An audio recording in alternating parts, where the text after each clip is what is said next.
Hello दोस्तों, कैसे हो आप। मैं आपके साथ फिराज से सोनू सिंह। दोस्तों, आज जियोग्राफी में पढ़ेंगे भूकंप, अर्थक्वेक। क्या होता है भूकंप। दोस्तों, भूकंप भूपटल की कंपन अथवा लहर है। मतलब हमारे जो भूपटल, पृथ्वी का जो भूपटल है, पृथ्वी है, उस पर जो कंपन होता है, जो लहर होती है, वही भूकंप होता है। ठीक है। जैसे कि भूकंप भूपटल की कंपन अथवा लहर है।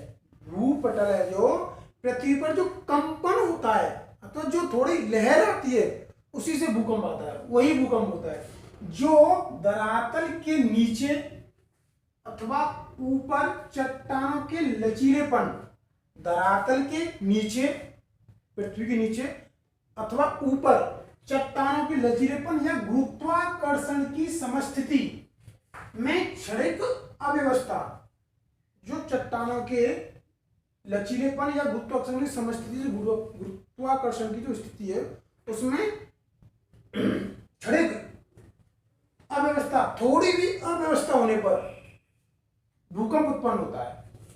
चट्टानों में या फिर पृथ्वी का जो गुरुत्वाकर्षण है, गुरुत्वाकर्षण की समस्थिति है, उसमें थोड़ी भी अव्यवस्था होने पर, उसकी व्यवस्था खराब होने पर भूकंप उत्पन्न होता है।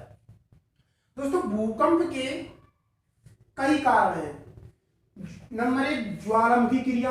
जो ज्वालामुखी जो क्रिया होती है, जो ज्वालामुखी फटता है, उससे जो मैग्मा है, जो लावा के रूप में बाहर निकलता है, जो लावा है जो आपका, तो और प्लेटों की गतिशीलता।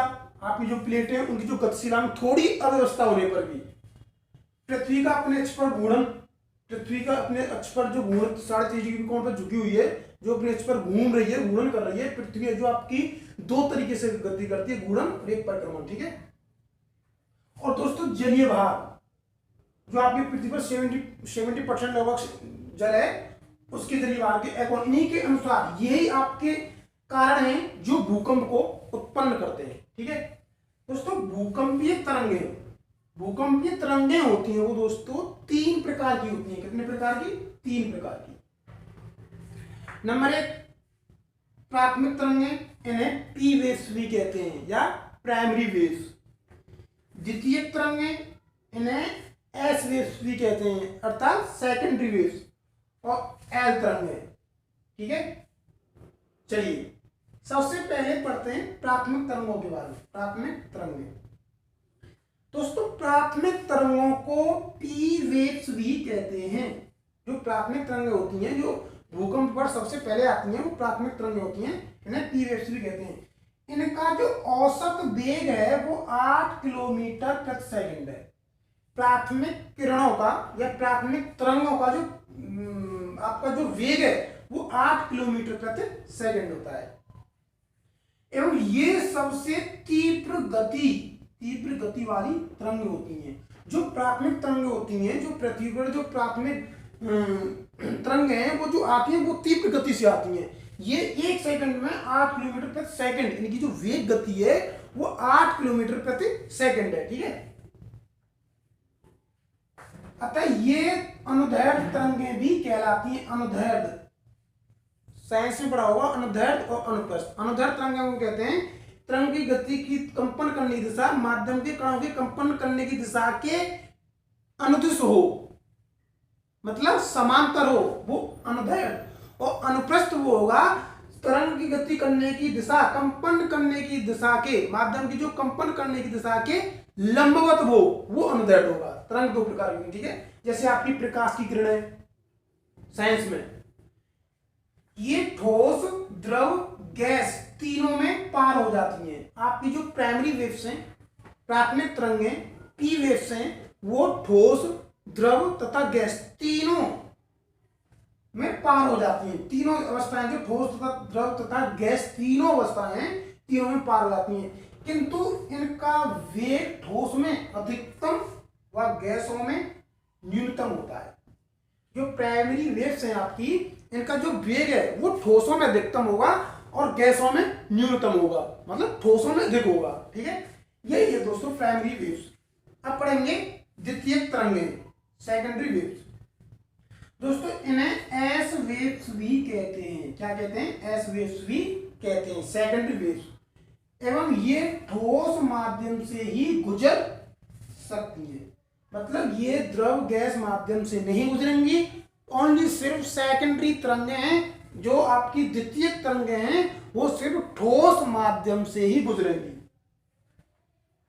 इनका जो औसत वेग है दोस्तों वो 4 किलोमीटर प्रति सेकंड है। जो आपकी प्राइमरी तरंगे हैं उन वो 8 किलोमीटर प्रति सेकंड है, उनका आधा 4 किलोमीटर प्रति सेकंड इनका औसत वेग है। ये अनुप्रस्थ तरंगे होती हैं, अभी मैं बताया था अनुप्रस्थ, लंबवत अनुप्रस्थ तरंगे भी होती हैं। दोस्तों ये प्राथमिक तरंगों की अपेक्षा अधिक क्षतिकारक होती हैं। ये जो आपकी तरंगे हैं ये प्राथमिक तरंगों की अपेक्षा, मतलब आपकी प्राथमिक तरंगें खतरनाक तो होती है लेकिन उतनी नहीं होती हैं जितनी ये सेकेंडरी तरंगें खतरनाक होती हैं। ये जो पृथ्वी पर अधिक हानि पहुंचाती हैं, आपकी जो सेकेंडरी तरंगें हैं वो पृथ्वी पर अधिक हानि पहुंचाती हैं, ठीक है, प्राथमिक तरंगों की अपेक्षा। अब पढ़ेंगे एल वेव्स के बारे में।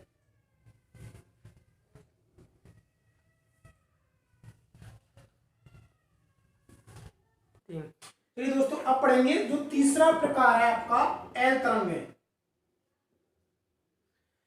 इन तरंगों को धरातलीय या लंबी तरंगें भी कहते हैं। जो आपकी एल तरंगें हैं उन्हें धरातलीय या लंबी तरंगें भी कहते हैं। एल तरंगों की खोज H.D. लव, एक भूवैज्ञानिक थे, एल तरंगों की जो खोज है वो H.D. लव ने की थी, H.D. लव। ये तरंगें मुख्यतः धरातल तक ही सीमित रहती हैं। जो आपकी एल तरंगें हैं ये मुख्यतः धरातल तक ही सीमित रहती हैं। इन तरंगों का जो वेग है वो 1.5 किलोमीटर से 3 किलोमीटर प्रति सेकंड होता है। इनका जो वेग है वो सबसे कम अर्थात 3 किलोमीटर से 1.5 किलोमीटर प्रति सेकंड तक होता है। ये धरातल पर सबसे अंत में पहुंचती हैं। आपकी जो एल तरंगें हैं ये धरातल पर सबसे अंत में पहुंचती हैं, सबसे लास्ट में, और यह सर्वाधिक विनाशक होती हैं। ये जो आपकी एल तरंगें हैं वो सर्वाधिक खतरनाक, सबसे ज्यादा विनाश करती हैं, सबसे एंड में आती हैं, सबसे लास्ट में आती हैं, 3 से लगभग 1.5 किलोमीटर प्रति सेकंड के वेग से आएंगी और सबसे ज्यादा विनाश करेंगी, सबसे ज्यादा पृथ्वी को क्षति पहुंचाएंगी। अर्थात सबसे ज्यादा विनाशक तरंगें होती हैं वो एल तरंगें होती हैं। चलिए दोस्तों कुछ भूकंपीय तरंगों का मापन लिया है। आपकी जो भूकंपीय तरंगें हैं उनका मापन 2 पैमानों के आधार पर किया जाता है। आपकी जो भूकंपीय तरंगें हैं, जो भूकंप पर जो तरंगें आती हैं, जो पृथ्वी का जो डिस्बैलेंस होती है उसका उनका जो मापन है, उनका जो पता लगाया जाता है वो 2 पैमानों से, 2 तरीके से लगाया जाता है। नंबर 1 मर्केली पैमाना और नंबर 2 रिएक्टर पैमाना। एक मर्केली पैमाने से और दूसरे नंबर रिएक्टर पैमाने से, ठीक है। अब देखिए मर्केली पैमाना क्या होता है। मर्केली पैमाना, इसके अनुसार भूकंपीय तीव्रता को 12 श्रेणियों में बांटा गया है। आपका जो मर्केली पैमाना है उसके अनुसार जो भूकंप की तीव्रता है, जो भूकंप की गति है, उसको 12 श्रेणियों में बांटा गया है। सिर्फ आपको मर्केली पैमाने के बारे में इतना जानना है।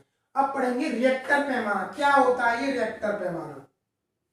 इसका जो विकास है वो 1945 में, 1945 ईस्वी में अमेरिका के एक भूवैज्ञानिक थे। अमेरिका की कैपिटल क्या है? वॉशिंगटन। अमेरिका की भूवैज्ञानिक चार्ल्स फ्रांसिस, कौन थे? चार्ल्स फ्रांसिस रिएक्टर, जो रिएक्टर पैमाने की जो खोज की गई थी वो 1945 में अमेरिका के एक भूवैज्ञानिक थे, पृथ्वी के वैज्ञानिक, भूवैज्ञानिक। उन्होंने 1945 में, उनका नाम था चार्ल्स फ्रांसिस रिएक्टर, उनके द्वारा ये रिएक्टर पैमाने की खोज की गई थी। इसमें दोस्तों 1 से 9 तक की संख्याएं होती हैं। जो आपका रिएक्टर पैमाना है उसमें 1 से 9 तक की संख्याएं होती हैं। इस स्केल पर भूकंप की तीव्रता मापी जाती है और 1 से 9 तक की जो संख्या होती है, इसी स्केल पर रिएक्टर पैमाने पर भूकंप की तीव्रता मापी जाती है कि यह भूकंप किस वेग से आया है। 8 किलोमीटर प्रति सेकंड के वेग से आया है कि 4 किलोमीटर प्रति सेकंड के वेग से आया है कि 3 से 1.5 किलोमीटर प्रति सेकंड के वेग से आता है। उसी वेग के अकॉर्डिंग उसी की माप के अकॉर्डिंग इन तरंगों को नाम दे दिया जाता है कि 8 किलोमीटर पर सेकंड के वेग से आया तो उन्हें प्राइमरी वेव्स कहेंगे, 4 के से आया तो उन्हें सेकेंडरी वेव्स कहेंगे, और आपका बिल्कुल 3 से या 1.5 किलोमीटर के बीच में आया है जो सबसे ज्यादा खतरनाक आपकी तरंग हैं उन्हें एल वेव्स के नाम से नाम दे देंगे। दोस्तों जो भूकंप का वितरण है उसके बारे में जान लेते हैं। आपका जो भूकंप है उसका जो वितरण वो 2 तरीके से होता है। नंबर 1 प्रशांत महासागरीय पेटी, एक प्रशांत महासागरीय पेटी, और आपकी दूसरी है दोस्तों मध्य विश्व पेटी। जो प्रशांत महासागरीय पेटी है इसमें विश्व के 68% भूकंप प्रशांत महासागर के तटीय भागों में आते हैं। जो प्रशांत महासागर के जो तटीय भाग हैं, प्रशांत महासागर के जो तटीय भाग हैं उसमें विश्व के 68% भूकंप आते हैं। ठीक है, इसलिए इस प्रशांत महासागर को अग्निवलय भी कहते हैं। इस प्रशांत महासागर को अग्निवलय क्यों कहते हैं? क्योंकि इसमें विश्व के 68% जो भूकंप हैं इसके जो तटीय भाग है प्रशांत महासागर के वहां पर आते हैं। अब पढ़ते हैं मध्य विश्व पेटी। इस पेटी में विश्व के लगभग 21% भूकंप आते हैं दोस्तों। जो आपकी मध्य विश्व पेटी है इसमें विश्व के लगभग 21% भूकंप आते हैं। ठीक है दोस्तों, मैंने भूकंप के बारे में आपको जितनी भी जानकारी थी उतनी बताई थी। और अगर मेरी वीडियो आपको अच्छी लगी तो लाइक करें, शेयर करें,